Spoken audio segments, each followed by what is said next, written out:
Eu não lembro exatamente o primeiro atendimento, mas eu lembro que os meus primeiros atendimentos, nesse lugar que eu trabalho mesmo, que foi toracocentese, eu fiz tranquilamente. Eu vi o vídeo, quando chegou o animal eu já sabia o que fazer. Mas eu já consegui melhorar, tipo, as minhas feridas, que antes eu não fazia de forma tão correta. Eu ainda faço umas debilidações meio tabajaras, porque eu não tenho o cirúrgico completo, mas eu já melhorei bastante, elas já estão cicatrizando bem mais rápido. Tirei o prata, que eu usava também. E aí, engraçado que acho, não sei, um tempo depois, uma semana, não sei quanto tempo foi, fui colocar em prática, porque falaram assim, ó, você pode fazer, faz o ponto aí, e é isso, eu fiz. Eu falei, caraca, mano, parecia tão complicado, assim, sem visualizar, mas na hora, você lembrando do que você tem que fazer, você consegue. Aí o veterinário que fez a UTA, mas também atende, né, ele chegou pra mim e falou, ó, precisa drenar. Aí eu falei, a cardiologista vai drenar? Aí ele não. Aí eu falei assim, você vai drenar? Aí ele não. Eu falei, cara, eu nunca drenei, mas manda aí que a gente faz. Aí eu rapidinho fui lá na aula prática e fiz. A cachorrinha ficou bem, assim, ela tava mal. Precisei drenar 2 vezes dela.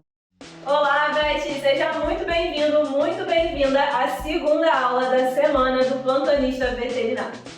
Eu me chamo Janaína Portugal, sou médica veterinária cirurgiã há mais de 6 anos e também fundadora, criadora do Descomplicando a Cirurgia VET, que é o maior canal criador de conteúdo sobre cirurgia ambulatorial veterinária, focado em descomplicar as cirurgias ambulatoriais, a cirurgia para o clínico de pequenos animais, para o clínico plantonista de cães e gatos.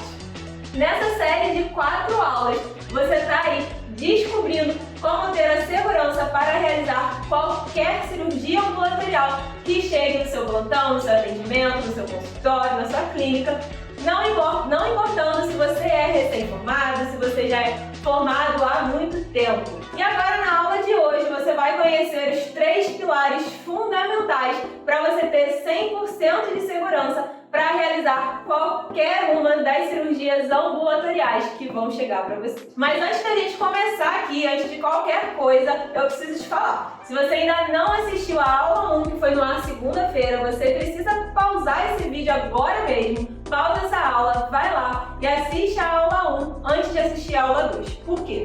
Esse evento ele foi estruturado de forma sequencial, de forma lógica. Dessa maneira, se você não assistir a aula 1, você vai continuar tendo medo e insegurança de atender aquele paciente que vai chegar no seu plantão. Isso vai acontecer por quê? Porque na aula 1 eu te mostrei ali os 3 erros fatais que a maioria dos veterinários cometem e que é um verdadeiro acelerador de toda e qualquer insegurança. E só pra gente fazer um breve resumo aqui, pra eu te lembrar, pra você ver o que você está perdendo lá na aula 1, o que eu comentei lá na aula 1? O erro fatal número 1 é o quê? É aquela falta de avaliação prévia do seu paciente que chega ali politraumatizado, seja atropelado, seja queda, enfim. E falta de preparo da equipe também. O erro fatal número 2 é o quê? Está associado ao que a faculdade ela não te ensina. E o erro fatal número 3 é porque você erra, você não conhece o protocolo básico de atendimento do paciente politraumatizado. E por isso eu te falo, Beth, não adianta você assistir essa aula se você não tiver assistido a primeira aula e não souber ali em detalhes como identificar e como se livrar de cada um desses erros que eu comentei lá na aula 1. Então, ó, pausa agora mesmo essa aula, tá? Clica aqui embaixo, vai lá, assiste a aula 1 e depois você volta para a aula 2, tá? Também gostaria de aproveitar a oportunidade para agradecer os comentários de vocês aí sobre a primeira aula, os comentários que chegaram lá na comunidade do Facebook, no direct, nos comentários do vídeo, enfim. Eu já li todos os comentários, estou ali respondendo pessoalmente cada um desses comentários, dessas mensagens que chegaram. E como foram muitas mensagens, eu ainda não consegui responder todo mundo, estou respondendo aos poucos, então não se preocupe. Se você ainda não teve uma resposta de alguma dúvida, alguma coisa, você não vai ficar sem, porque ninguém vai deixar de ter a sua pergunta ou o seu comentário respondido aqui na Semana do Plantonista Veterinário, combinado? Como eu falei mais cedo, hoje você vai aprender ali 3 pilares fundamentais para você ter 100% de segurança e realizar qualquer cirurgia ambulatorial que chega no seu plantão, que vai chegar com certeza, tá?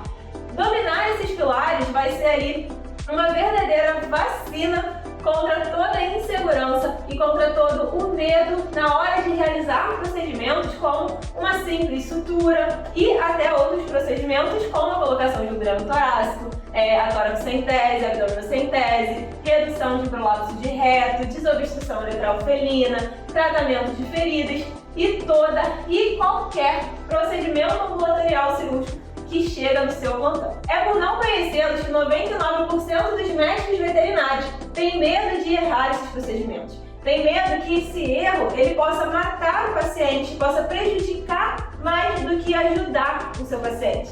Não saber o que fazer ali na hora H, na hora do atendimento e encaminhar esse paciente assim cegamente para ser feito o procedimento ambulatorial cirúrgico por outro veterinário, pelo cirurgião. E após você dominar esses 3 pilares, você vai poder dizer ali, adeus ao medo e à insegurança e dizer olá para o reconhecimento profissional, financeiro, enquanto salva cada vez mais vidas, enquanto salva um número de vidas muito maior do que você poderia imaginar. E não importa, velho, se você não tem experiência prática nos procedimentos cirúrgicos, não importa se você não tem residência, não tem pós-graduação, se você é recém-formado, se você já é formado há mais tempo. Aqui você vai descobrir os primeiros passos do que fazer para não ter mais medo de realizar as cirurgias ambulatoriais que chegam no seu plantão. E eu sei que tudo isso parece ser bom demais para ser verdade, não é? Que assim como eu disse lá na primeira aula, se você não assistiu, pare para assistir. Se eu tivesse aí do outro lado da telinha e não tivesse visto com os meus próprios olhos mais de uma centena de alunos transformados, de alunos conseguindo dominar os procedimentos ambulatoriais cirúrgicos com total segurança, é bem provável que eu também duvidaria, que eu também não acreditasse. E eu fico realmente muito feliz em saber que eu estou contribuindo não apenas para salvar tantas vidas aí ao redor de todo o Brasil e até do mundo, porque já tive aluno de fora do Brasil também, mas também para o fato de ver esses alunos se desenvolvendo, evoluindo profissionalmente e prosperando. Foi algo que me marcou muito. E eu cheguei lá para atender esse animal e eu sabia o que fazer. Eu soube estabilizar o animal. E quando eu vejo, por exemplo, a foto do antes e do depois, eu falo assim, nossa, que diferença que deu. Realmente deu uma grande diferença. E o pessoal do curso já viu também algumas fotos de evolução dela. E hoje ela tá super bem, cicatrizou super bem. Você dá até gosto de ver. Nem dá para acreditar que é o mesmo animal. Uma coisa que eu morria de medo é a abdominocentese. Eu acho que o meu perfil, ele é um pouco inseguro. Mas assim, eu tô vendo... Você vai acreditando mais em você conforme você vai conseguindo fazer as coisas. E quando eles percebem que você sabe o que você está fazendo, você sabe o que você está falando, percebe que você está estudando, que você está participando, se atualizando, eles se sentem mais confiantes e entregam o animalzinho deles para você e você tem uma chance muito grande de obter êxito e salvar uma vida, dar uma qualidade de vida para aquele animal, uma sobrevida, né? Então, Beth, sem mais delongas, sem papinho, eu quero te apresentar a TPM, mas calma aí, que não é a TPM que você está pensando aí, tá? Isso daqui é só uma forma que eu encontrei de exemplificar, de simplificar para você os passos que você precisa seguir para se tornar totalmente seguro na realização de cirurgias ambulatoriais, tá? Então, vamos falar da tão temida TPM, mas que aqui ela vai te ajudar e muito, tá? E o que seria a TPM, gente? T de teoria, P de prática e M de mentalidade, tá? Então, a TPM são 3 pilares que você vai precisar seguir se você quiser ter total confiança, total segurança para atender e realizar as cirurgias ambulatoriais e, inclusive, o seu paciente politraumatizado que vai chegar no seu plantão, tá? Então, a primeira coisa que você precisa saber, que você precisa fazer é ter teoria. Então, vamos apagar aqui a prática e a mentalidade que a gente vai falar depois. O primeiro ponto, gente, é a teoria, tá? Então, a teoria, ela é extremamente importante. Você foca muito na prática, mas você esquece que a teoria ela é tão importante quanto. Eu quero que você imagine que você está aí no seu plantão qualquer e aí chega esse cara um tutor com um paciente que sofreu uma queda e está desesperado. Doutor, socorro, socorro, esse gato aqui caiu e machucou, não sei o que eu faço com ele. Peraí. Meu Deus, ele caiu de uma altura de mais ou menos uns 3 metros. E ele não está respirando direito? Não, ele parou de respirar, o que eu faço? Tem que fazer uma toraxintese.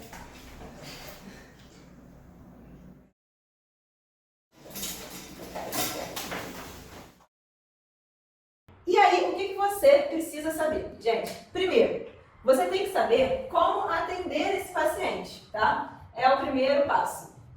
Como atender, tá? Quando a gente fala desse caso, né, que é um paciente que sofreu um trauma, a gente fala do que a gente conversou na aula passada. Então, você tem que não cometer os erros que a gente conversou na aula 2, tá? Então, ó, como atender esse paciente? Você tem que saber o ABC do trauma, você tem que saber o quê?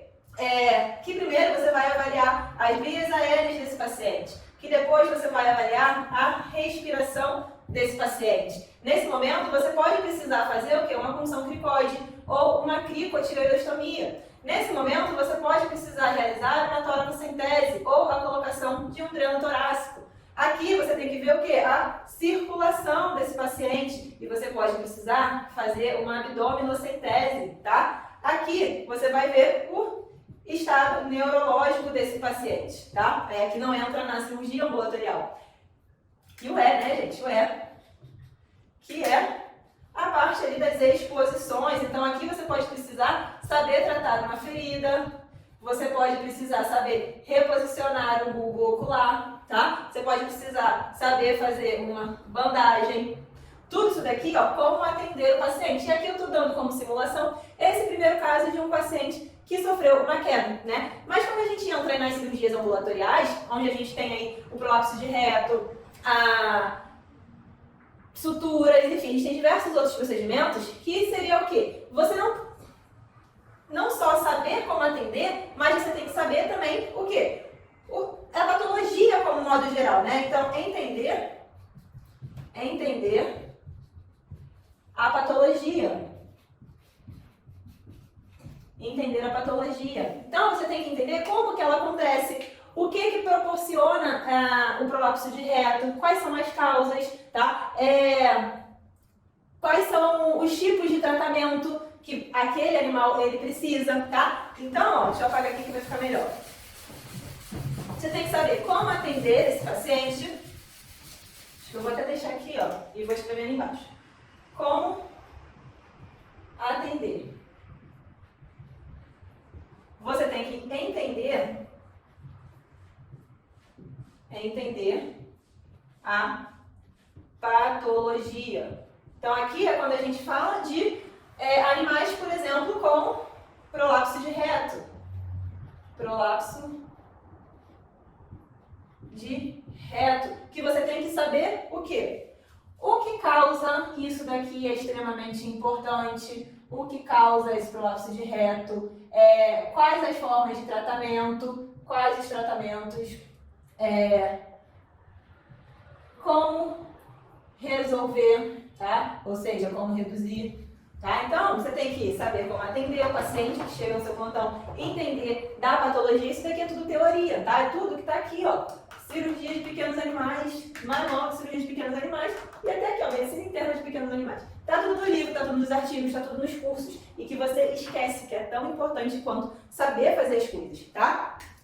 Nos procedimentos ambulatoriais cirúrgicos, que eu te falei aqui anteriormente vários, você tem que entender o quê? Qual o momento de realizar cada procedimento, tá? Então, qual momento realizar?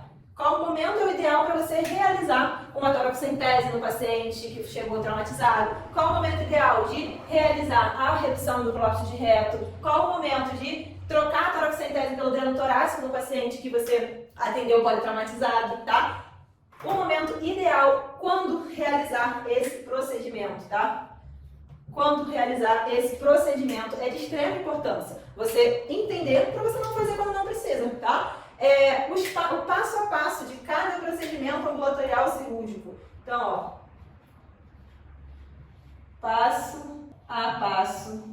Então você precisa saber o quê? Que a toracocentese, por exemplo, você precisa saber o momento correto de introduzir a sua agulha, em qual espaço intercostal introduzir a sua agulha, até quando eu posso fazer essa punção, entender como que eu faço a redução do prolapso de reto, o que eu tenho que sentir quando eu reduzo o prolapso de reto, por que eu tenho que fazer a bolsa de tabaco, por que eu tenho o passo a passo desse procedimento, aquele esqueminha de primeiro passo, segundo passo, terceiro passo, tá? Primeiro passo, tricotomia, antisepsia, segundo passo, avaliar lá o momento da expiração, introduz a agulha na toracocentese, tá? Isso tudo é muito importante. E não menos importante, mas muito mais importante, é entender e saber quais são as complicações.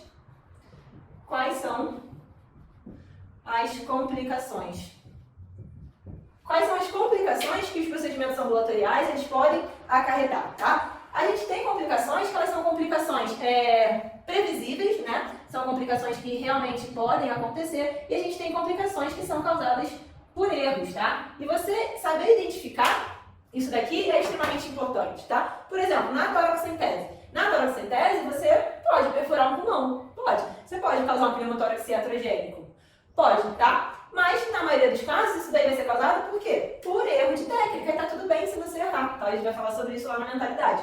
Tudo bem se você errar, mas é por erro de técnica, porque você introduziu a agulha no momento errado, tá? E tá tudo bem, faz parte. Todo mundo errou no começo, todo mundo vai errar, tá bom?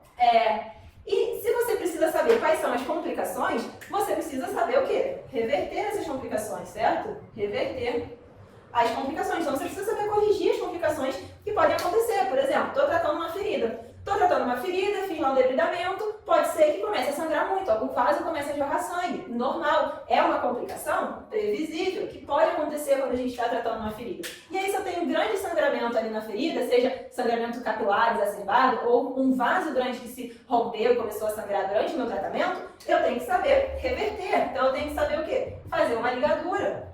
Tem que saber fazer uma ligadura, por exemplo, tá? Para conter essa hemorragia, porque senão o paciente ele pode vir a óbito, porque ele ficou sangrando até morrer, tá bom? Então, gente, o primeiro pilar aqui, que é a teoria, não menosprezem, tá? Você tem que sentar a bunda, assistir videoaula, ler, estudar a teoria, porque se você não sabe isso daqui, como atender o paciente, entender a patologia ali da cirurgia ambulatorial, né, o que causa, como eu conserto, quais os tratamentos, se você não sabe o momento de realizar esses procedimentos, se você não sabe o passo a passo, se você não sabe as complicações que podem acontecer e se você não sabe como reverter essas complicações, isso daí te gera, é um dos maiores culpados para te gerar insegurança, tá? Insegurança para realizar as cirurgias ambulatoriais, tá? Então, esse primeiro passo é muito importante para você dar o segundo passo, que é o P de prática. Uma vez que você já sabe a teoria, uma vez que você já sabe todos aqueles pontos que eu falei anteriormente, você precisa começar a praticar tudo que você sabe. Porque se você não pratica, conhecimento ele vai ficando esquecido na nossa cabeça, tá? Ou você acha que eu lembro que eu vi lá em semiologia de clínicas de bovinos da faculdade? Não, por quê? Porque eu não pratiquei, não mantive a prática daquilo. Eu estudei ali a teoria e pronto, acabou para fazer a prova, tá? E aí, gente, você tem diversas formas de praticar. E você deve estar perguntando, né? Praticar onde, Janina? Tá louca? Já formei, não tem acesso a cadáver, tá? Gente, você tem... Quando a gente quer, a gente consegue, tá? Então, você tem algumas formas de praticar. Seja em casa. E o que eu quero falar como em casa, gente? Algumas coisas você consegue praticar em casa, pouca coisa. Mas é uma coisa muito importante na sua rotina. Por quê? As suturas. A sutura é algo que você consegue praticar em casa. Você só precisa de quê? Aqui eu tenho uma pele sintética, que você não precisa ter uma pele sintética, tá? Você pode ter uma banana, uma EVA, você pode ter uma uva para suturas mais delicadas, você pode ter tecido, tá? Lá na aula de técnicas cirúrgicas eu tive que comprar tecido e aquelas coisas para treinar em pano. Então você precisa disso na sua casa. E aqui, ó, instrumental cirúrgico básico, que é o quê? Um porta-agulha, uma pinça anatômica, uma pinça dente de rato. Tem veterinário que prefere fazer sutura, ponto, com a pinça anatômica, tem outros que preferem com a dente de rato. Vai de cada um, vai de você praticar e realmente ver o que você prefere. E uma tesoura, tá? Então você tendo a pele sintética se você quiser evoluir mais, mas isso aqui eu tenho para gravação de aula. E instrumental aqui, ó, além de ter um fio, né? Aqui agora eu não tenho fio, mas você pode e deve ter um fio de sutura aí, que você pode comprar, nesse caso, até mesmo uma linha de pipa e agulhar para treinar aqui em casa, tá? Quem me segue sabe que eu recomendo o Catingu. E aí, gente, por que eu tô te falando das suturas? A sutura, ela é o ponto mais básico da cirurgia ambulatorial, tá? E quando você treina a sutura em casa, você já está um passo à frente, você já está um pouco mais preparado para realizar outros procedimentos. Por quê? Procedimentos como dreno torácico, sonda esofágica, feridas, a proptose de bulbo ocular, o prolapso de reto, o próprio prolapso de reto, que a gente falou antes. Todos esses procedimentos e vários outros, eles dependem de alguma sutura, tá? Então, eles vão depender de quê? De você saber fazer uma bolsa de tabaco, tá? Bolsa de tabaco. Então, tá aqui, ó, dreno torácico precisa de bolsa de tabaco, sonda esofágica, prolapso de reto, tá?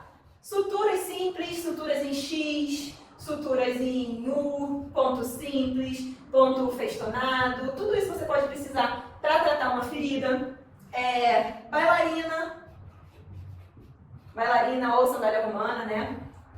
Aqui bolsa de tabaco, bolsa de fumo. Vai ser necessário para quê? Para fixar uma sonda esofágica, para fixar um dreno torácico, tá? Aqui, ó, na proptose de bulbo ocular, você precisa saber fazer pontos também, tá? Então, se você já sabe, já praticou uma parte que é tão importante desses procedimentos e você já estudou a teoria, você acredita que você já está um passo à frente de quem nem sequer sabe fazer esses pontos, tá? Então, gente, a sutura, por mais que você ache que seja básico, você precisa dela. E muito veterinário não sabe suturar da maneira adequada, tá? Eu vejo muito ponto apertado, estrangulando pele, causando lesão no tecido, tá? Machucando, atrapalhando a cicatrização. A sutura, ela tem que ajudar na sua cicatrização e não atrapalhar, tá? Então, gente, o que você consegue treinar em casa são as suturas. E a sutura, ela é importante para diversos procedimentos, tá?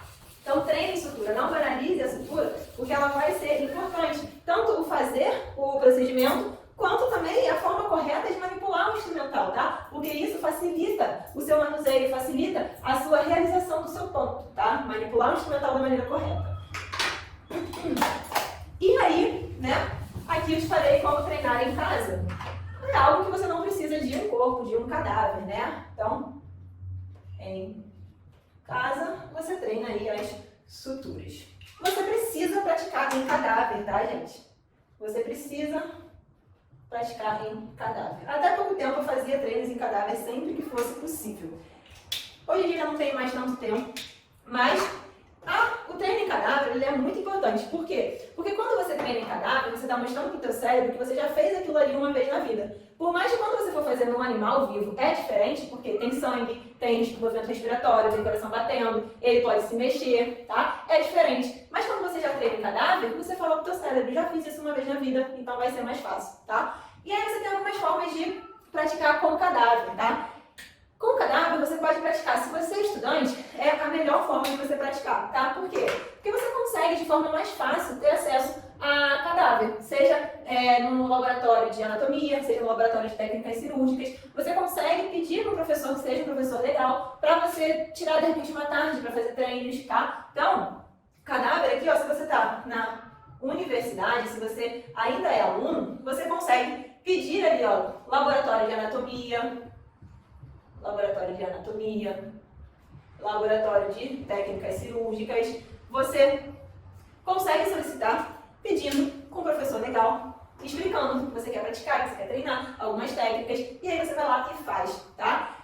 Mas se você já é formado, né? Se você já atua, se você já é médico veterinário, fica mais complicado. Se você está fora do ambiente universitário, você ter acesso a cadáveres. Eu sei que fica, mas nada é impossível, tá, gente? Nada é impossível. Por quê? Você consegue, eu tenho certeza que você que faz plantão, nem todo plantão é super movimentado, com 15 animais na internação, campainha tocando a noite inteira, né? E sempre tem animal que vem a óbito no plantão anterior, no outro plantão, e fica lá no freezer da clínica esperando o cemitério, a cremação, quem for fazer a coleta para levar. Nesse meio tempo, você pode aproveitar um plantão que está tranquilo para praticar, para treinar. Ah, precisei fazer tal procedimento, precisei colocar uma sonda esofágica no último plantão, não tive coragem, fiquei com medo. Vou ver se eu consigo um cadáver aqui no próximo plantão para praticar, tá? Mas uma coisa importante é você pedir autorizações, tá? Então você precisa de autorização tanto do dono, né? Do dono da clínica, você não vai fazer isso sem o dono da clínica saber, e do dono do animal, tá? Não pratique sem o dono do animal saber, tá? Teve uma vez que eu fui fazer uma maxilectomia no animal, era a primeira vez que eu ia fazer junto com um amigo meu, acabou que o animal veio a óbito no começo do procedimento, a gente não fez, e aí a gente foi, conversou com a tutora e tudo mais, ela a princípio ia deixar o corpo lá, e a gente, vamos fazer pra praticar, tava tranquilo e tal, vamos fazer pra praticar. A sorte que ela veio falar antes da gente começar, porque ela chegou lá e falou, não, vou levar porque eu não quero que meu animal vire experimento. E ela levou o animal, ficou até com uma recepção esperando o carro que ia buscar ela, com a cadela no colo, tá? Então façam sempre com a autorização do dono do animal, porque se você não fizer, se o dono não souber e depois surtar igual essa aí, voltar lá para pegar o animal, e o animal estiver todo retalhado, vai dar processo para você, tá? Mas quando você pede para o dono da clínica, gente, você também está mostrando o quê? O interesse, tá? Você está mostrando que você tem interesse em evoluir, em aprender, em praticar, tá? Isso daqui melhora a forma como o seu patrão, né, como o dono da clínica, ele te vê, tá? Então, se você é universitário, se você está na graduação, se você está em um ambiente universitário, você consegue solicitar cadáver no laboratório de anatomia, no laboratório de técnica cirúrgica, só conversar com os professores. Se você é médico veterinário, você precisa de autorização do dono da clínica, do dono do animal, para praticar ali em um plantão que esteja tranquilo, tá? E por último, gente, não menos importante, na verdade o mais importante é o quê? É a prática no paciente, digamos assim, né? Então, é a realização do paciente propriamente, do paciente não, é a realização do procedimento propriamente dito, tá? E, primeiro, não fique esperando estar preparado para fazer, porque você nunca vai estar preparado para fazer. Então, no momento que chegar um paciente para você, um politraumatizado, que precise da toracocentese, que precise do dreno torácico, que precise da punção cricoide, ele chegou no seu atendimento, não encaminhe, não hesite em realizar o procedimento. Lembre-se que você estudou a teoria, que você já praticou e que você agora é o momento de você realmente é a Vera. Agora é a Vera. Agora é a hora de você colocar o aprendizado em prática real, tá? E aqui, gente, no momento que chega o paciente, você precisa realizar esse procedimento. Então, se você já é formado, não hesite, tá? Realize, vou até colocar em vermelho aqui. Realize. Janaína, mas e se eu errar? Se não sei o quê? Tá tudo bem, gente, você vai errar, tá? Você vai errar e a gente vai falar disso no próximo ponto, que é a mentalidade. Realize, tá? Então, realize esse procedimento porque vai fazer a diferença na vida do animal, tá? Mesmo se você errar. Se você é estudante, então se você é estagiário, você tem algumas opções e fica até mais fácil, tá? Por quê? Porque nesse momento, se você é estagiário, você consegue... Chegou um paciente atropelado, tem que, sei lá, colocar um dreno torácico. E o veterinário vai colocar o dreno torácico. Pede para ajudar ele, tá? Então, pedir para auxiliar. Pedir para auxiliar nos procedimentos, tá? Então, se você é estagiário, facilita. Por quê? Porque você vai auxiliar. Não é a mesma coisa de você estar realmente realizando esse procedimento, mas já é um passinho. Então, você vai auxiliar esse procedimento. E quando você auxilia, o veterinário que está fazendo, ele vai te falando o que ele está fazendo, como que ele está fazendo, por que ele está fazendo aquelas coisas, e você aprende, tá? E aí, quando você formar, e você tiver que fazer esse procedimento, você vai estar mais seguro. E se você for um estagiário ali, dedicado, que está sempre no estágio, muitas vezes o veterinário, principalmente em hospitais universitários, né, em centros públicos, o veterinário que está te auxiliando, que está ali, que está com você, que você acompanha, ele, em alguns casos, ele pode, ao invés de falar para você auxiliar o procedimento, ele fala para você, estagiário, realizar e ele te auxiliar, tá? Porque ele está ali, para se acontecer qualquer coisa, ele vai saber reverter, ele vai saber mudar ali o que está de errado. E você aprende já fazendo esse procedimento com alguém mais experiente, tá bom? Então, ó, aqui são algumas formas de você praticar, então não tem mais desculpa. Você pode praticar em casa, com cadáveres, na universidade ou no atendimento, com o seu paciente, sendo você médico veterinário formado, sendo você estagiário, tá? Por último, o M, a gente tem o quê? É a mentalidade. Tá? E essa questão, ela se divide em dois pontos, que é o quê? A consistência e a resiliência, tá? Então aqui a gente tem consistência consistência e resiliência, tá? A mentalidade ela se divide nessas duas questões. Assim como o segredo dos atletas de alta performance é a forma como eles pensam e encaram os desafios, dificuldades e inseguranças na jornada. Para um veste ter sucesso na cirurgia ambulatorial, ele precisa ter uma mentalidade à prova de desistência, que são a consistência e a resiliência. A consistência, Vete, é a melhor amiga da especialização. Quanto mais você faz algo bem feito, melhor você vai ficando naquilo. E quanto mais você for consistente nos 2 primeiros pilares, na teoria e na prática, mais segurança você vai ter e vai conseguir realizar qualquer cirurgia ambulatorial sem medo, tá? Você acha mesmo que no meu caso eu terminei a residência após já sabendo operar tudo que eu sei hoje? Todas as cirurgias de tecido mole? Claro que não, né, Vete? Eu terminei a residência sem nunca nem ter feito uma uretrostomia felina, sem ter feito uma ablação de conduto auditivo. E você acha que isso me impediu de alguma coisa? Claro que não. Mas também não foi de um dia para o outro, tá? Foi necessário aí o nosso segundo ingrediente, que é a resiliência. Que é o quê? A capacidade que cada pessoa tem de enfrentar as dificuldades ou os problemas que surgem no seu dia a dia e sair mais forte do que antes. Na veterinária, você aplica esse conceito quando você não consegue resolver uma situação ou às vezes até quando você age e piora a situação do paciente. Essa experiência ruim que vai acontecer com você precisa entender que não foi intencional e você precisa continuar exercendo as suas atividades de forma consistente, tá? Esse é o início de um processo, é o início do processo de ganho de experiência, pois quando você aprende com o seu erro e não desiste, você se torna mais forte. Eu costumo dizer que o erro é a melhor forma de aprendizado. Por quê? Porque com ele você não se sente mal, você sente que poderia, você na verdade se sente mal, sente que poderia ter feito mais pelo paciente e você não quer se sentir assim novamente. Então o que você faz? Estuda, avalia o que você fez de errado e estuda como acertar para não cometer esse erro novamente. Eu também tinha muito medo de errar, mas posso te contar uma coisa? Os meus melhores e maiores aprendizados foram a partir dos erros, dos meus erros e os erros dos outros. Ninguém está imune de errar. Principalmente quando você tem pouca experiência, você vai errar, Vete. Não deixe que o medo de errar te paralise e te impeça de realizar os procedimentos que chegam até o seu consultório. Já pensou no número de atendimentos que você deixou de realizar, de fazer, por causa do medo de errar? Pelo medo de não saber fazer? Pela insegurança? Até hoje você não tinha clareza dos primeiros passos que precisava dar para superar todas essas inseguranças que te afligem. Mas agora o jogo está começando a virar, Vete.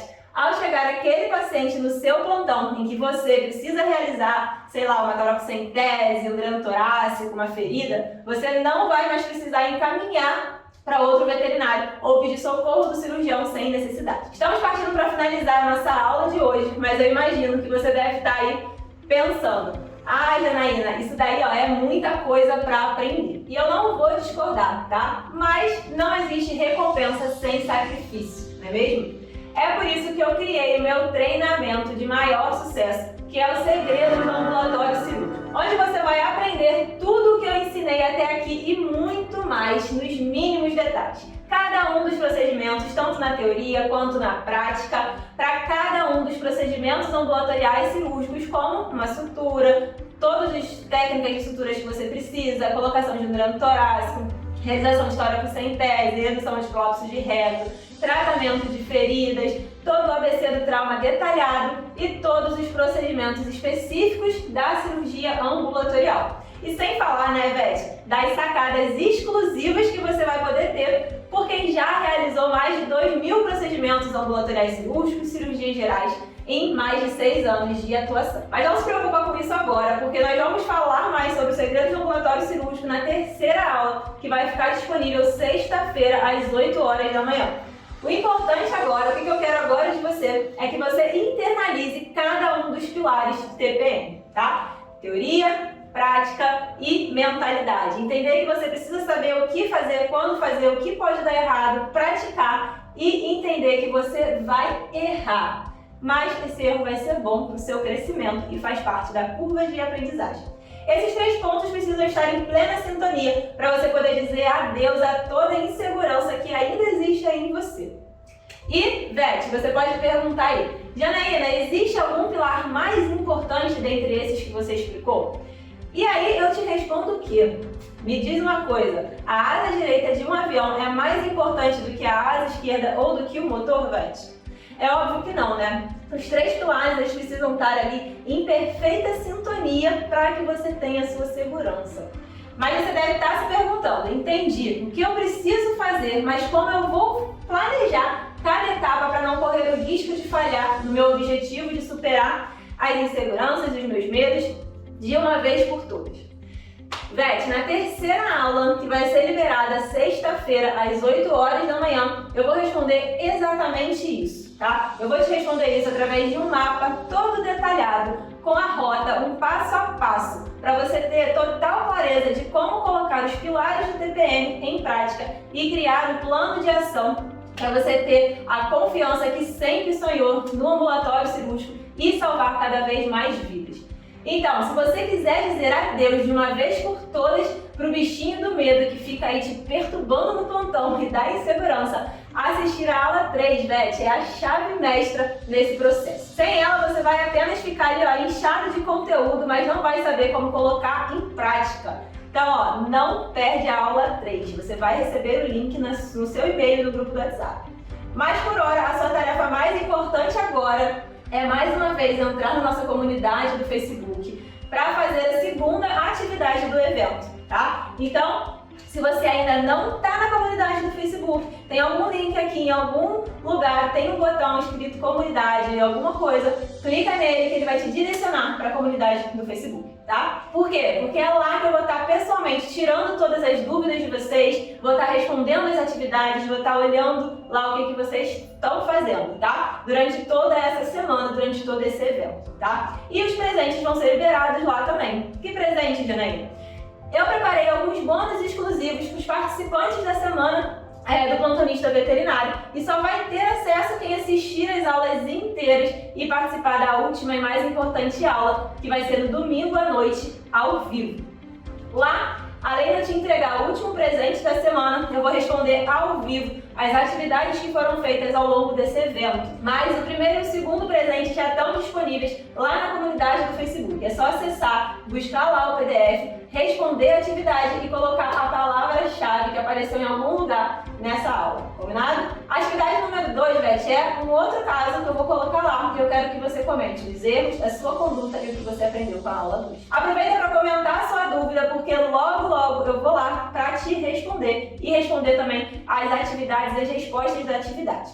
Aqui nos despedimos da segunda aula da semana do plantonista veterinário. Mas ó, Vete, se lembre que ainda não acabou, tá? A gente está apenas na metade do caminho para você ter a total segurança para realizar qualquer cirurgia ambulatorial. Ainda faltam 2 importantíssimas aulas na sexta e no domingo à noite ao vivo. Então, ó, não esquece, tá? Não vacila não. Na próxima sexta-feira, 8 horas da manhã, eu vou te enviar a terceira aula e nela você vai receber o mapa, o passo a passo para colocar em prática os pilares do ambulatório cirúrgico. Mesmo que você não tenha experiência nenhuma com cirurgia, seja recém-formado ou formado há muitos anos, essa terceira aula vai ser o diferencial na sua conduta, na sua forma de agir como um ambulatório cirúrgico. Ah, eu quase me esqueci, né? Ó, se você quiser saber mais sobre o ambulatório cirúrgico, não se esqueça de me acompanhar lá no Instagram, no Facebook, no Telegram e no YouTube. Só buscar por Descomplicando a Cirurgia Vete, que diariamente tem conteúdos exclusivos, conteúdos práticos e teóricos sobre a cirurgia ambulatorial. Me segue lá e me acompanha, você não vai se arrepender, tá? Então te espero na próxima sexta-feira, às 8 horas da manhã. Até lá. Beijo, Vete. Assim, manejos de ferida tem sido muito bem usado, tenho conseguido usar bastante e ter os resultados que tu tem mostrado ali. Às vezes acontece às vezes tá na correria ali, não consigo registrar, né, que até seria legal depois para passar pro pessoal, mas principalmente feridas, assim, então lacerações, enfim, é uma região aqui que é muito corriqueira da briga, tem bastante cão de rua, enfim, então a gente tem bastante bastante casuística, né? Muita coisa, assim, antes eu nem faria. Eu nem teria coragem de fazer. Eu já ia encaminhar, assim. Hoje eu já penso 2 vezes. Eu penso, eu dou conta de fazer isso aqui, eu tenho material para fazer, então eu vou fazer. Se não der certo, a gente vai encaminhar para a clínica, sabe? Eu também, assim, eu tenho noção das coisas, eu tenho limitação. Se realmente não tem condições, né, a gente vai ter que encaminhar, não tem como fazer lá embaixo, enquanto não tiver tudo equipado, né? Então, eu acho que, assim, nesse sentido, sim, eu, assim, perdi um pouco do medo. Eu tinha muito medo, de receio de fazer as coisas, né, de dar errado, tudo. Então, assim, nesse sentido, eu já perdi um pouco do medo, sim. A questão financeira também, minha vida melhorou muito. Agora eu não estou mais com a corda no pescoço, as coisas já estão mais tranquilas, graças a Deus e ao conhecimento que você está trazendo, né, pra gente, né, que a gente está aprendendo. Ele está fazendo um diferencial, sim. Eu não cheguei a fazer uma conta exata, mas aumentou mais de 200%, tá? Ou mais. Aí comecei a fazer um atendimento aqui, outro ali. De repente deu um boom que agora eu, assim, aumentou mais de 200%. Tô tirando um salário agora. Coisa que eu não pensava, né? Que a gente tem assim, meio que um preconceito. Ah, veterinário ganha pouco, não sei o quê. Tipo, quando vai estudar veterinário, não estuda veterinário não, porque veterinário não ganha bem. Eu agora tô ganhando muito bem. Mas é aquele negócio, a gente que tem que construir, né? Tem muitos veterinários que ganham bem e hoje eu sou uma delas, porque antes eu não era, não. Uma coisa, você me ajudou e você nem sabe. E na sua live de sonda esofágica, quando você ensinava o ponto que tinha que fazer da sutura, era eu perguntando da bailarina, porque assim, eu não lembrava. Eu já tinha visto em estágios, e isso acontece muito, porque, como eu disse, coloca muita sonda lá. Só que na hora, eu fiquei, gente, como que faz isso? Eu não faço a menor ideia. Eu já via, mas eu não entra na minha cabeça. E você ficou lá explicando. Você falou, não, você dá o ponto na pele, deixa o fio mais longo, vai fazendo ida e volta. E eu fiquei tipo, obrigada, Jana. Quando eu for fazer, eu vou lembrar de você. E aí, engraçado que acho, não sei, um tempo depois, uma semana, eu fiz, entendeu? Eu fui colocar em prática, porque falaram assim, ó, você pode fazer, faz o ponto aí, e é isso, eu fiz. Eu falei, caraca, mano, parecia tão complicado, assim, sem visualizar, mas na hora, você lembrando do que você tem que fazer, você consegue. E olha que eu sou a pessoa mais insegura do mundo. Eu era, no caso, estou melhorando. Caso de sutura, limpeza de ferida por miíase, dermatite úmida. Então, assim, isso tem me ajudado muito também. Antes eu não tinha ideia do tempo na troca de cada curativo, por exemplo. O que eu vou usar aqui? Uma pomada? Qual que é o tipo de pomada ideal? Né? Você falando também sobre as colagenases, como que a pomada vai atuar ali no debridamento da ferida. Isso também foi muito importante para mim, porque eu não tinha noção. Então isso fez muita diferença também. Os pontos da sutura, a segurança de você fechar uma ferida por segunda intenção, ou às vezes até por terceira. O caso da obstrução, que assim para mim foi, nossa, né? Eu morria de medo de desobstruir um gato. Agora eu não vejo a hora de poder sair por aí fazendo sonda esofágica. Eu tinha receio em fazer uma sonda naso, por exemplo, né? Ficava com medo de né, acabar errando e me auxiliou. Hoje eu sondo tranquilamente.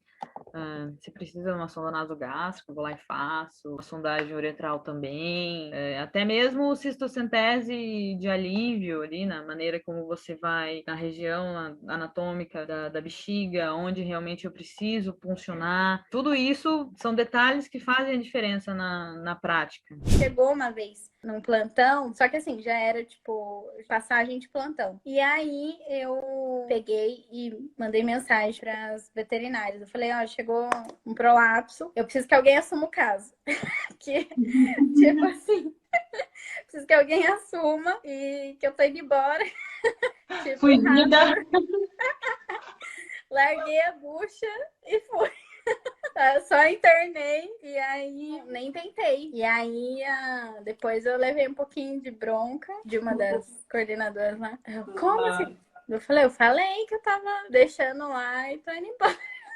Eu já, tipo, eu tava assim, nossa, mas será que eu sei fazer isso? Ai, vou ver com o cirurgião. Daí eu falei, epa, eu sei fazer isso, gente. Por que eu não faço? E aí, já deixei de lado essa insegurança. Eu, não, tipo, já aprendi, eu tenho que pôr a mão na massa. Chega de ficar só olhando. Então, mudou real, assim. de verdade. Hoje em dia, eu já fiz uma cistocentese. Uma vez o animal chegou cortado e tal, e o estagiário veio me chamar e eu fui, a recepção estava toda cheia de sangue. E não, eu fiz, fiquei calma, fui lá, né, que quando eu via sangue eu ficava nervosa, mas depois eu botei em prática tudo que eu aprendi e fui lá e resolvi, entendeu? E graças a Deus isso me ajudou bastante, tanto no conhecimento como financeiramente, entendeu? Hoje em dia é muito difícil eu encaminhar, eu chamar algum cirurgião, porque eu sei fazer essas coisas já. Eu perdi o medo.